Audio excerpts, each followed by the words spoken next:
Well, hello everyone. My name is Stephanie Iacino, the Director of Community Engagement, and today I am joined by Maria. She is one of our transitional housing youth, and she's going to share just a little bit about her experience in foster care and transitioning into a young adult. So if you guys have any questions, feel free to write it in the chat, and we will get to those as we can. So Maria, do you want to start with what age you entered foster care? Okay. I entered foster care at age 14. I was about to turn 15. Okay. And when you were detained, how was that experience for you? Can you elaborate? So like when CPS was involved Right. and they took you away from your biological family and into foster care, how was that? I think it was really scary at first. Do I talk to you or? You can do either one. Okay. So I think it was just really scary at first because it was new and I didn't know exactly what was going on. I was just told that I'm going to be removed from my home and I had to complete certain things in order to get out because of the reason that I was in there. Okay. Yeah. So before entering foster care, was your home life okay, or you want to? My family was more like homeless. We were living in a room, literally small space. A few years before that, my dad had gotten deported, so my family got kicked out of my apartment. It was just a huge mess, and even before that, I had a lot of neglect CPS reports. It was just a really dysfunctional home. There was a lot of kids. I had a lot of siblings, and so it was just really hard for my parents to take care of us. And my mom doesn't believe in like abortion, so she just or birth control, so she just kept having these babies and didn't know, you know what I mean? And so it was really hard growing up, and that I think it led to like a lot of trauma and a lot of me. Eventually, I started acting up, and that's what led to me being in foster care. Was that I was not going to school. I was just like being rebellious, and my parents didn't know how to take care of me because they had all these other kids to look after, and so they voluntarily gave me up. Okay. Yeah. So you have a bunch of siblings. Were you able to stay in contact with them through foster care at all, or were you completely? So in the beginning, I was really far away from everyone. So I was still like close to my family, but my my siblings didn't have a way of seeing me. So I would sneak out sometimes to go see them, but I did see them for the most part here and there. So it wasn't like I was completely closed off from them. Right. Okay. So how many foster homes would you say you were in? I wasn't able to be in any foster homes because no one would take me, but I was in a couple, like 6 group homes. Okay. Yeah. So this is going to be a little personal, Uh-huh. but how did it make you feel not finding a foster home and being in a group home? I think I just felt more like I was undeserving of something good for me, and like that was just my life. Like the life that I was living was going to be my life for the rest of my life, and I didn't see a brighter future for myself because I didn't see myself going to college. I didn't see myself having a career and doing all these good things for myself because I was so my head was just I was stagnant, if that's, Yeah. does that make sense? Mm-hmm. I think I didn't have a lot of positive role models, and the ones that I did always ended up leaving. And so it wasn't like, I always felt like I was just undeserving. Yeah. Okay.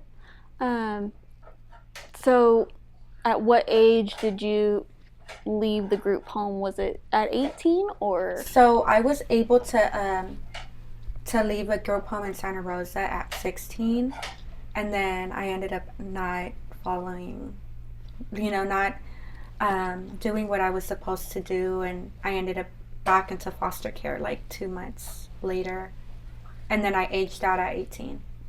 Okay. So how did you hear about the transitional housing program? So I heard about them actually. So 3 months after I turned 18, I got pregnant, and I heard about them, but I wasn't given much information about what it was and what you guys do here, and so I didn't go through with it. And then it wasn't until I had already turned 20, and my social worker was like, "This is really good program." And even then, I was like, "I don't want a roommate. I don't want to live with someone I don't know." And it's just it was a scary thing, but I knew it was the right thing to do. And I honestly, I'm so glad that I found this program, because it's been like the best thing that's ever happened since foster care. Yeah. Well, that's great. So, yes, having a roommate's a little bit challenging, but how did you overcome that? So, the first roommate I did have a lot of issues with. I do love that this program works with you and they hear you out. They ended up moving her out and giving me a new roommate, and this new roommate is a much better match for me. But they do, so when you move in, they do let you interview with your soon-to-be roommate. They let you decide whether she's a good fit, or if you don't like her, or you don't feel comfortable with him, her. They always find alternatives, but they definitely work with you. Good. So I know this program is very goal oriented as far as making sure each youth is keeping on track and is able to be successful as an adult. Right. What kind of goals have you had that you've accomplished that you're proud of yourself for? Here, I mean, by the time I got here, I had already accomplished so much. So, I mean, it was hard, but I did it on my own. For me, it was just more like dealing with my mental health and getting better, because it was something that I kept avoiding and ignoring, and it just progresses. It's not something that gets better. And so for me, it was more like, I need to see a therapist. I need to get on medication. I need to be exercising, and I need to stay in school. So it was just a simple things, but I already knew a whole lot before I got here. Oh, that's good. But they do work with you. So I mean, when I got here, they're like, you have a car? I had a car. But they do also help you, like they help you understand what leasing an apartment feels like and looks like, and they put your name on the lease, so they get you ready. They start getting you ready to get that history going. So once you age out of THP, you have rent history, and it goes well. It helps you in the future. It helps you in the future, definitely. So that was part of it. They also they work with you on resumes, getting job applications, and they're always checking up on you, making sure that you're on top of what you're doing and that you're not just slacking off. And so that's what I really, really appreciate about this program, is that they care a whole lot. That's awesome. So you have your daughter with you. Yes. How is that going with being in the program? It's so helpful, because having a 2-year-old is not easy, especially I think being as young as I am. But they do offer a whole lot. Like they refer you to daycare programs that help you, like Family Resource, that help you with childcare and get you set up with that, which I already had set up. But they have a lot of resources, is what I'm saying. And they're always up to date on what's going on and what other things we have that can be helpful. But I think being in foster care, exiting foster care, it was really hard having a child, because I'm new to being outside. I hadn't been really out in 6 years, and then not knowing anything about anything. You're just out there. And you don't know what's going on, and then I'm pregnant, and it's just like, I don't even know how to be a mom. Like, I'm not ready for this. But they do definitely help you here. That's a good. lot. So from the 18 to 20, you were homeless for the most part, or? From 18 to 20, I was hopping around. So I wasn't ever like without a roof over my head. I always did have that. But I did, like, at first I was with my mom-in-law, and then I had to move to like this shelter for domestic, for women in domestic relationships. Um, and then I moved back in with my mom-in-law, and then I finally found this place. So Okay. yeah. All right. So how did you overcome learning how to be a parent and things like that? I don't think it's something I've overcome yet. I'm still learning. It's like every day she's learning new things and doing new things, and I just have to keep up. But I just think that it helps because even here they offer parenting classes, and there's like there's a place around the corner from my house that offer parenting classes, and just things like that are really helpful. And I think just for me, it was like being a mom, it just comes to you naturally. It's not something that anyone's, I feel like, is ever prepared to, but once you are a mother, it's like all these instincts that you never had before, show up. Yeah. But she's been a blessing. Yeah. I love Good. her to death. Okay, so no questions in the chat. So you've been in the transitional housing program for a few months now, right? Right. And so you've experienced Christmas with them, a few holidays. Yes. What's been your experience with that? So for Christmas, I loved Christmas. So the staff gathered around and out of their own pocket bought us all gifts. And then we had donated gifts, which was nice. And it was just, we had it here. Matter of fact, we had a long table, big Christmas tree, and, it was just opening gifts. And they had even gifts for our kids. And it was just a really nice experience for Easter. They popped in and gave us Easter baskets. It was just the cutest thing. And then also when COVID hit, all the staff came and brought us a basket full of cleaning supplies and toilet paper and all the necessities we would need, because at the time, there's like everyone was taking the toilet paper. And so they really, really look out for you here. They really care about you here. All right. So have you created some relationships with the other youth in the program since being in the program? I'm more like, I feel like I have an old spirit. I connect more with older people, not really people my age. But I have had a chance to speak to some of the girls, not really know what their background is or where they came from. But I do have my roommate, and me and her share a lot of similarities, things in common. And I've grown pretty close with her.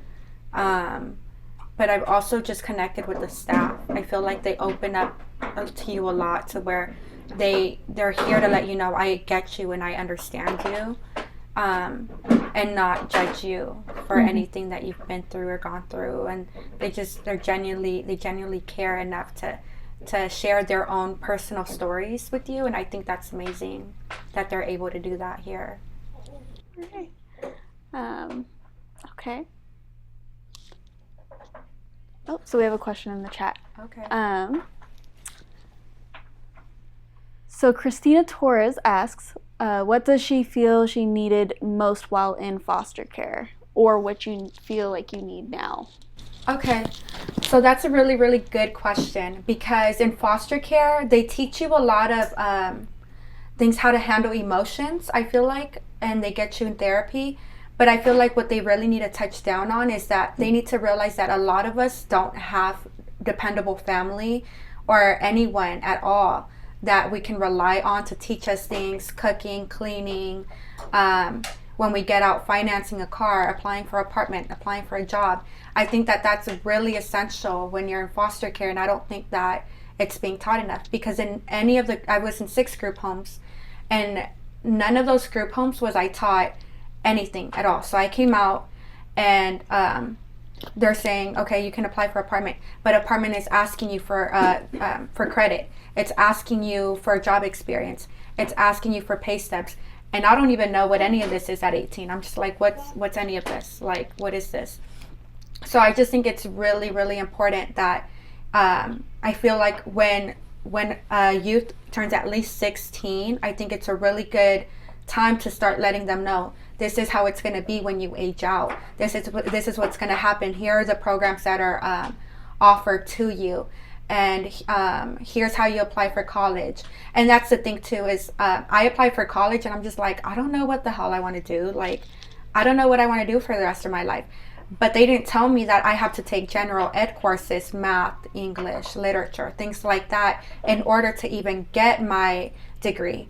And so that's things that need to be really spoken out on, because it's not spoken out on a lot in foster care. It's more like, you need to work on your anger issues. You need to work on your depression. You need to, go to counseling. It's not like, here are the steps that you need to take when you turn 18, because it's essential. I mean, a lot of us are getting out into the world and we don't know what's going on.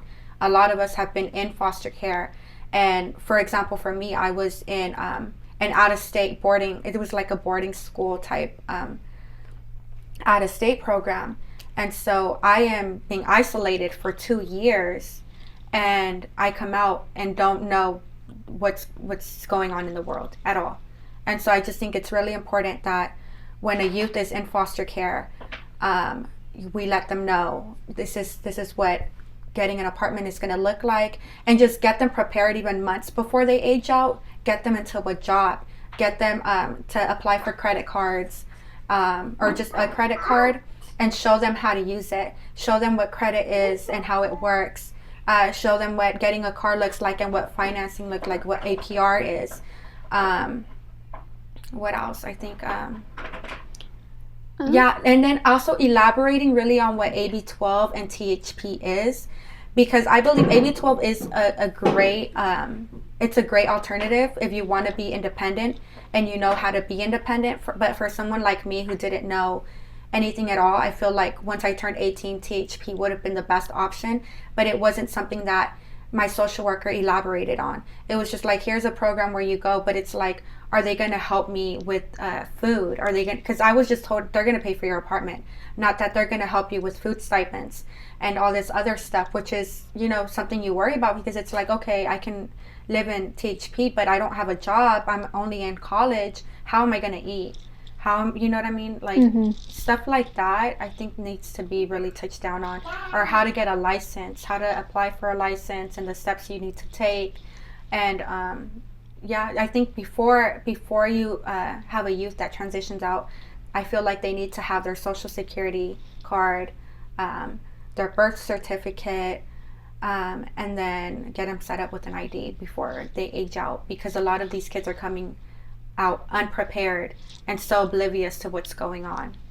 So I think that's one thing. But now I do think that this program, they help you with all of that, but it's like, okay, I'm already an adult, like, you know what I mean? So it's like, I think it's things that need to be taught beforehand. Oh, I agree. So Christina just says those are great ideas for teens. Thank you. Oh, yeah, you're welcome. No, I think that's it's something that we really do need to work on as a foster care agency, and just foster care in general. Right. And I'm sure for you, like, you weren't aware of the independent living program as well, which kind of starts at like age 16, and it's more countywide, I believe, and they kind of help prepare those steps, but not a lot of teens like to take advantage of it. And yes, a lot of and foster it's also hard to qualify for that because you're still a minor. So even before then, it's probably better to actually start at 15, because they ask that you have a job, that you're able to sustain yourself, and things like that. So I did hear about independent living program, but like I said, they don't elaborate on it. It's super vague when they talk to you about it, and it's just like, tell me more, you know what I mean? Let me know what my options are. Let me know that I'm not stuck, that I'm not alone, and that I actually have things that are here to help me. Because a lot of these teens, they get out and now they're out, they're homeless. A lot of teen women, they turn to prostitution. teen men, they turn to drugs, selling drugs, and it's like a never-ending cycle because they're only continuing the cycle of being in the system, and it's not what I feel like it's not the goal that foster care is aiming for. So I feel like foster care just needs to do a lot better for minors and showing them a better route, a better route to what's, and then letting them know like what's out there for them, that there's better options. Right. Yeah. All right. So you've mentioned that mental health is really important, and I know we've got a great mental health team here, and I know they're at least starting before kids age out, so that's really great. But how do we help youth as they age out? Like, not just in THP, but once you're aging out of THP, how does that continue? With mental health? Mm-hmm. For me, I think I always was so scared to take medication when I was a youth. I think, so I was diagnosed with borderline personality disorder, anxiety and depression. And so it was something, I mean, it's still something that is hard to live through, but I think it's something that needs to be also more spoken out about, because here you are telling these kids they're bad kids, or, you know what I mean? Like, you need to stop acting immature, or you need to stop being so angry, you need to stop fighting, but they don't touch down on the real root of the problem. The real root of the problem is that we've all experienced so much trauma, the majority of us, that we cope the best way we know how to. And a lot of us have been surrounded by a lot of violence, fighting, not in my situation, but a lot of shooting, killing people. And it's just, they need to touch down on the root of the problem. The root of the problem is here you have these kids that have been exposed to a lot of trauma, and they need someone to understand them and know that they're not just acting up because of whatever other reason. Like, I feel like for me personally, I think that it would have helped to not be judged so much. And I think the disciplinary actions, like I would be isolated in a room, confined in a room, because I just got into a fight, or because, you know what I mean, just certain things like that. But I think instead of that, I think that there needs to be like more therapy. And I also liked, I was in one group home, matter of fact, and I really liked what they did there. They would sit all of us in like a circle and kind of let us just express our feelings and how we're feeling. We had mindfulness, critical thinking. I think that's really, really important. But it was just that one group home. But if like other group homes had that, or other facilities had that, I think it would have been nice, because you're getting intact. Like, I'm not really angry, I'm more frustrated. Or I'm not really angry, I'm just super sad, and I don't like to be sad, so it turns to anger. Stuff like that. I think just, yeah. I don't know if it makes sense. I'm kind of hopping all over the place. You're fine. And I agree. Like, group home, I mean, I've heard stories, and I'm sure you can elaborate a little bit more about, just the experience of being in a group home and how it's not as positive as it could be. Like you said, you've been in 6 group homes, and there's only the one that had a positive effect on you. And I'm not sure, but the other ones probably had more of a negative effect. I mean, I think the last group home I was in, Rite of Passage, it was helpful a little bit, but not too helpful. I think it was just nice because they did take really good care of us, physically. Like, they always had a whole bunch of, you know what I mean? They provided us with our hygiene, our own clothes, and that's the thing though, that they did everything for us. And it's like, they weren't teaching us how to cook. I mean, we did take like one cooking class, but it was like a month long. And it's like, what am I going to learn in a month? And, stuff like that, where they just did everything for you. I think that they need to start letting us be more independent because, like I said, you have to realize these are kids that don't have anyone when they get out. They don't have anyone that's going to do their laundry, that's going to cook them breakfast, lunch, and dinner. Like, we're going to be on our own. And that's how it was for me. I didn't have a family when I got out that was supportive. I was just told, you don't have money for rent, get out. Like, it was just really hard for me. So I can only imagine for other people. Right. Yeah. Oh snap. Okay. So Christina says, some teens tend to isolate themselves from foster families and even bio families, as I did also. Was there something that would have helped a foster parent or an adult that could share, or that she could share to help include her more or get out of her shell? Or is there something an adult would do to realize it that would push them away?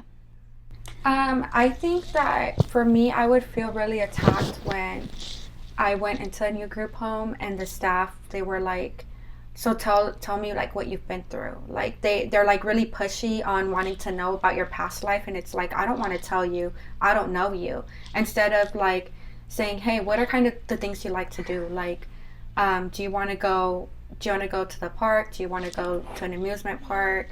Stuff like that, I think would have been more helpful, instead of trying to, automatically, get to know me, get to know like my past and what I've been through. Or like even just a lot of like, you don't know me and you're sitting here schooling me, telling me about myself. Like, I don't need that. I think for me, I just needed somebody to be not more like a friend, but like a mentor. And I didn't have a lot of that. I just had, you know what I mean? And the thing is, a lot of group home staff, they're just there doing their job. They don't get paid a whole lot. And it's just like, do whatever you want. I don't care, I just think that we need more genuine people. And I think that foster care is really underfunded. But I think that if that's what you choose to do, I think that it's a really, really important job, because you're working with all kinds kids from all kinds of backgrounds, and a lot of trauma. So you have to be careful about what you do, what you say, how you act around them. If they're isolated, I think it's good to give them their space, but it's also good to check up on them, let them know that you're there and that you're willing to do things with them. And it's just stuff like that. Yeah. Yeah, so just kind of like asking, what do you like? What kind of food do you like? Things like that, instead of just interrogating, like, I guess you could say, I mean, kind of what I did as we started, like, just, what age were you? Just kind of asking those types of questions, even though I kind of talked a little bit beforehand. Yes. But, you don't want to ask those types of questions when you're trying to build a relationship with a youth. I think it's just like, take them on a road trip. For people, it's like, you know what I mean, we go sightseeing. I love, traveling, but it's like, take them on a road trip, and eventually they just open up to you. Like, that's how it is. Like, I think with a lot of kids is they're really closed off at first, but it's like, I feel like you need to act like you're not the enemy. And it's like, they don't know that. As far as I knew, I'm being taken away from my home. My parents don't want me. No one wants me. I'm being sent to all these different group homes because no one wants to keep me there. And no one lets them know that, you are, I think it's like just letting them know that they have value, that they have worth. And also a lot of staff, they tend to gossip about, the kids there. And it's like, there's no need for that. You know what I mean? These are kids that have been through a whole shit ton of things. You know what I mean? It's show more compassion. You know what I mean? Instead of talking bad about them, try to find ways to help them. It's just stuff like that. You know what I mean? It's just, yeah. Sorry, excuse my language. No, you're fine. You're fine. Okay. Just making sure there's nothing else attached to that. So she says thank you, and Thank you for sharing, and I wish you the best. Thank you.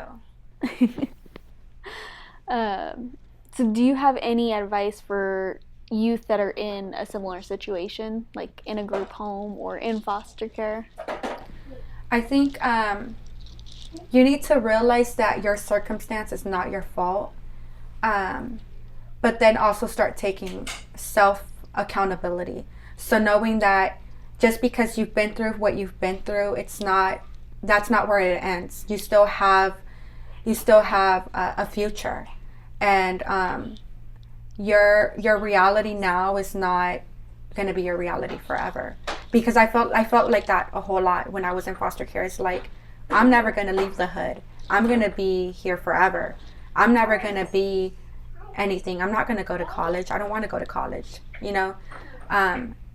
Don't let your reality now be your reality forever, because this is really just a phase. And I went through it years being isolated away from everyone and just being, with other kids that are broken. You know what I mean? Because we're all broken. Just learning to heal, opening up about what you're feeling, and seeking help, I think, is really, really important.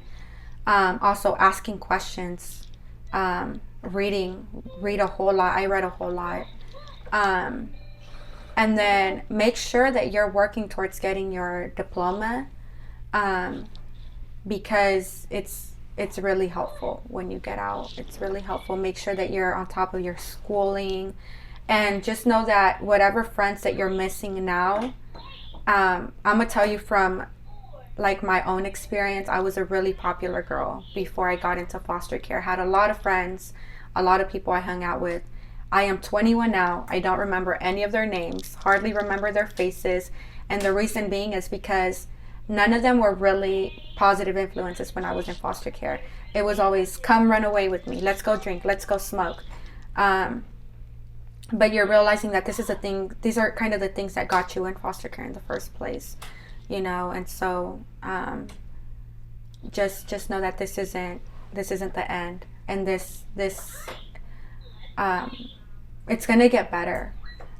Just ask questions and be aware that there is a lot of resources out there for you. At 16, IOP, get a job, start stacking your money. Don't spend your money like crazy. I know you probably want the latest shoes or designer clothes, and that's fine. But just know that when you're 18, it's crazy. I mean, it's really crazy. Yeah. So you want to kind of share a little bit about where you are now in your life and the goals you're striving for? For me, where I'm at in my life is, so I am 21. I do have my license. I financed a car that I'm paying $30,000 for, because like I said, nobody told me what financing a car looks like. But yes, I have my car. I have my daughter. I'm a single mother. So that's also been super tough. But right now I'm just in school. I'm focusing on school. I recently found out about the general ed stuff, so like taking the math courses, literature courses in order to get your AA. So I want to complete all my general ed first before I what do you call it? Before I start taking my the rest for my major. So my major currently is business. I'm going to be majoring in business. And I'm thinking about psychology as well. So that's just a maybe right now.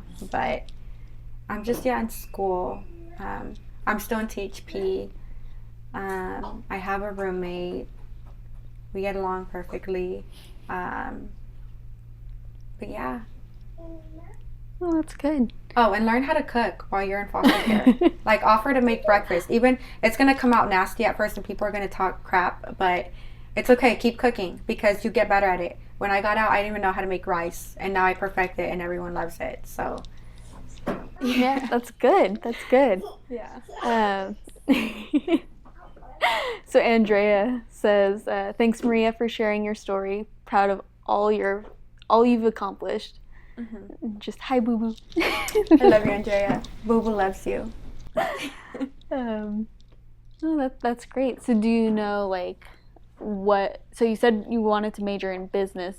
Is there like you want to run your own store or? So it's more like I want to run nonprofit organizations. Right now I'm looking at what business I want to open in order to save up for like, what I really want to do. I have a bigger vision because my vision surrounds, it's mostly women, so guys don't feel tagged.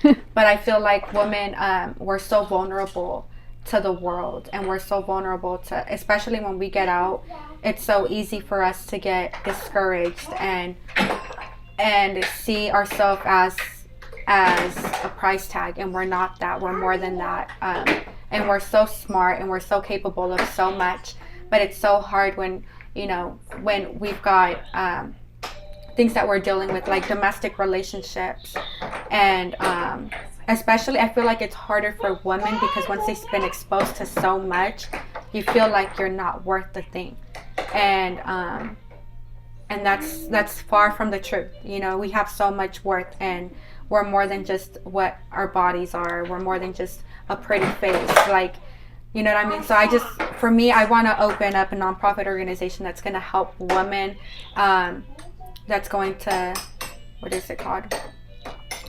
Inspire women to be independent and not feel like they have to turn to sex trafficking or do things that are uncomfortable to them to make money and be successful. Just stuff like that. Learning, teaching them how to cook for themselves, how to clean up for themselves. How, stuff like what I was just talking about that I wish that I would have known before and that I know now. You know what I mean? I think it's, yeah, stuff like that. But I'm not sure. It's just a plan right now. It's just a plan, but it's something I definitely want to continue, Right. planning on, and that I want to do. I do want to help women. That's great. Yeah. And it sounds like that plan can definitely evolve into something bigger. Oh, yeah. So. Yeah, it's going to, for sure. All right. So if there's nothing else in the chat, is there anything else you want to share before we close? About? Just anything? I don't know. I think, I'm sorry if I seem like I'm all over the place today. I just was not prepared for this, but I did my best. So yeah, it was kind of a last minute thing, but it worked. But I do love this program. I mean, out of every program that there is, I've heard terrible things about other programs. Not to like diss anyone, but if you're in San Joaquin County or even in any county in California, and you decide you want to go to transitional housing, this would be perfect for you. Because they guide you through so much and they help you out so much. And just know they're not going to let you starve. They're not going to let you, you know what I mean? They're not going to leave you by yourself. You're going to have help. You're going to have guidance. And I've noticed that a lot here. And personally with my roommate now, I kind of work as her own little personal mentor. I feel like she reminds me a lot of me when I was 18. Yeah. She just came out of the system and she's learning to figure it all by herself, and I'm just like, there's no reason why anyone should have to do that. You know what I mean? Especially foster kids, we've been through enough, and I think it's time that like the adults that are in charge of the youth, they start taking more initiative and being more involved in their lives, and just getting them prepared for what's coming. Because adulthood is hard. It's hard, but it's manageable. It's just having the right guidance. Yeah, the right guidance, the right support. The right support. And THP definitely offers all of that. So, yeah.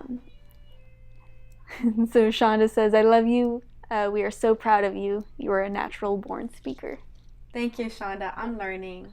I'm taking a communications course this semester, so I'll get better at it. No, you did fine. Yes. No, you did amazing. So one last question.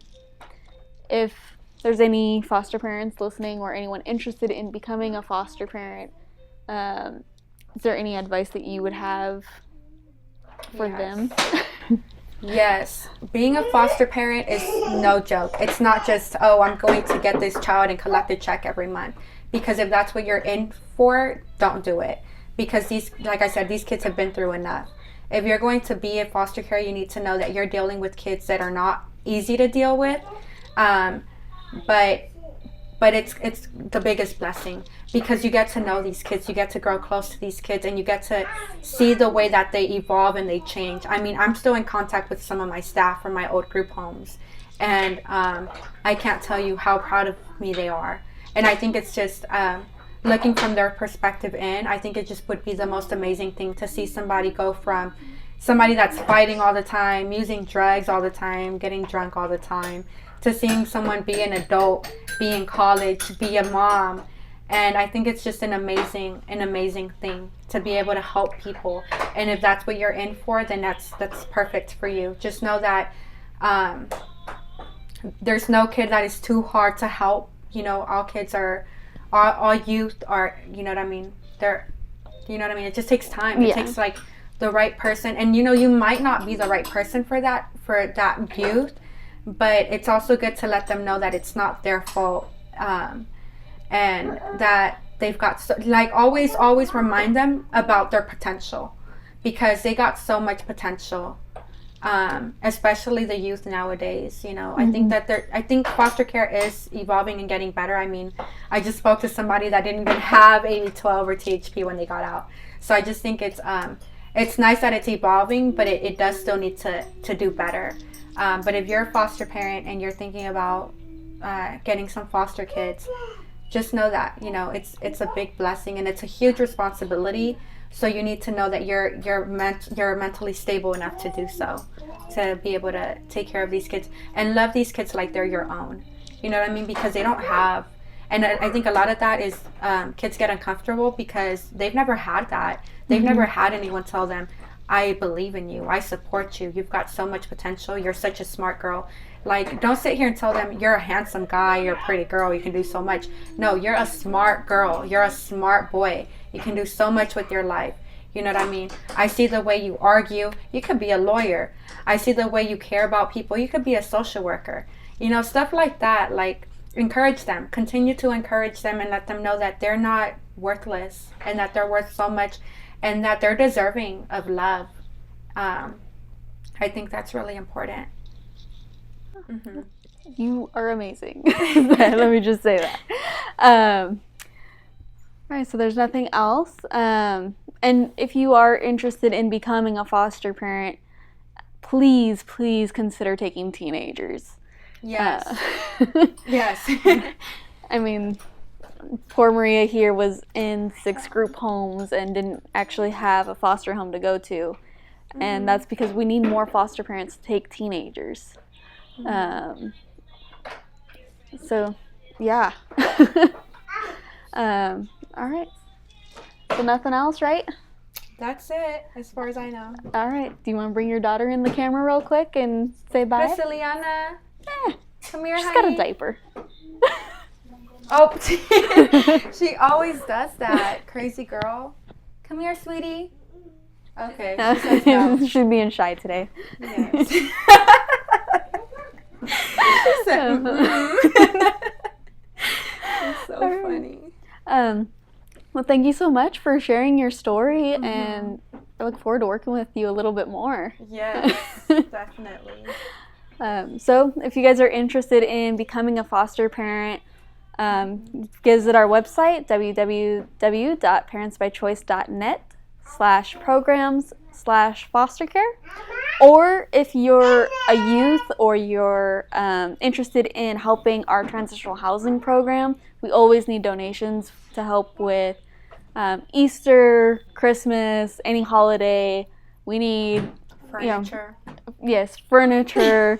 We need people. I mean, there's so many things that we can use help for in our transitional housing program. I mean, we have some kids that, or not some kids, we only have a certain amount of staff to work with these youth, and it'd be great for us to have, volunteers come in and teach how to cook certain meals and all that stuff. So definitely check out our website if you want to learn more.